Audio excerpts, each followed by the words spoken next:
Alright, well, unsurprisingly, this video came out of Patrisse Cullors. She is one of the co-founders of the Black Lives Matter movement, and in it she's asked about a concern people have had about BLM, that it lacks an ideological direction. So she responds by saying what I've known, and I think maybe many have known for quite some time, that she, or more specifically she says we, are trained Marxists. And she's referring to herself and Alicia Garza, who is another co-founder of BLM. Now, another co-founder of Black Lives Matter, Opal Tometi, I couldn't find any direct evidence of her identifying as a Marxist, but I know she's invested into black liberation theology, which is essentially Marxism wrapped up in racial packaging. There are some nuances, of course, but suffice it to say I don't think it's a stretch in any sense to at least say that all three of the founders of the Black Lives Matter movement are either straight-up Marxists or, in the case of Opal, highly sympathetic with Marxism. I mean, you just look at their rhetoric and it is so clearly dripping with Marxian ideology. It's been obvious to me for a long time. But I think that this is great in a way. No longer do you have to worry about being labeled as a racist if you refuse to lend any support for the Black Lives Matter movement. You can just point out the fact that their ideological underpinnings are responsible for the death, suffering, and misery of untold numbers of people in the last century, and just say you're not quite sure about that. But anyway, doesn't it all make sense now? Marxism cannot survive in a healthy environment. It cannot survive if there is no friction between people, if there is no struggle. Now, why over the last 7 or 8 years have we seen so many hate crime hoaxes? You can find them easily. In fact, there are websites compiling all of these. Why do we see such an uptick in this? There are a lot of reasons, but one is because on the aggregate, if you're not finding much racism between citizens, between ordinary people, you need to create it if this racial Marxism is going to get a foothold. You need to fabricate the panic so you have that launching pad to accelerate off of.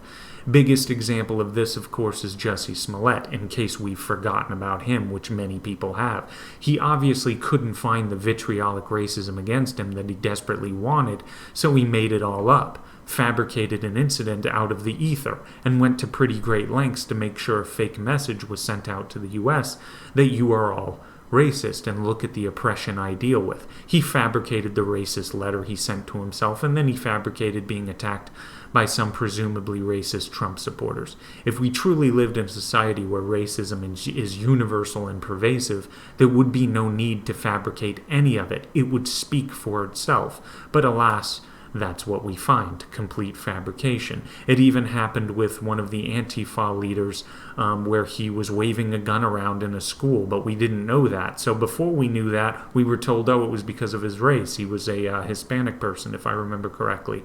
And then we find out that, oh no, he was in a public school waving a gun around, and so he was shot by police officers.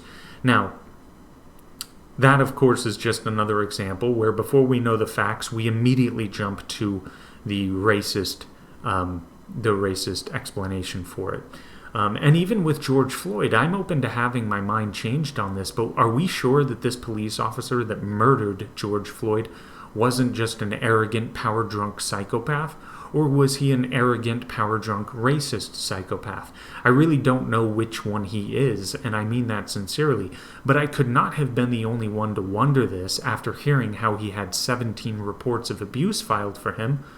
I'd like to know the details of those reports, because that could be very telling about what precisely we are dealing with. If we get that information and it comes out that all 17 reports were from him abusing minorities, I would say that's highly substantial evidence that yes, we are dealing with a racist cop. If we find that these reports of abuse included violence against a bunch of white people, then we might just have, as I said, a regular old arrogant, power-drunk, psychopathic cop on our hands. Still no good, but the racial aspect of all of this would now be put into question, and I'm open to whatever is found. So the reason why I have to question these things doesn't come from any white privilege or any refusal to recognize that racism exists. It does exist, sure. I don't think anyone disagrees with that, and the vast majority of people agree that racism is ridiculously stupid, and only the most low-watt-brained people dive into racist nonsense. But my problem has been with the ulterior motives of the Black Lives Matter movement. Not the statement, the movement. The statement, Black Lives Matter, the absolute value of those words, I and the vast majority of people agree with.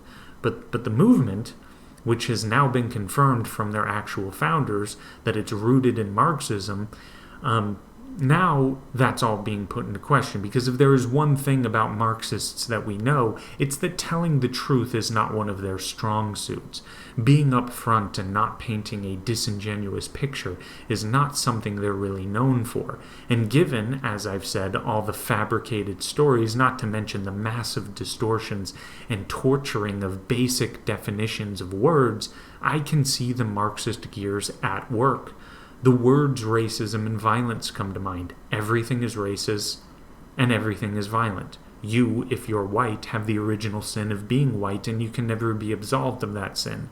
This strategy is directly from the Marxist handbook, and unfortunately, it's highly effective. It's very effective. People buy into it. People don't think for themselves. Things are repeated so often that they begin to believe it, no matter how crazy it is. For example, it's impossible to be racist against white people. This is utter nonsense on its face.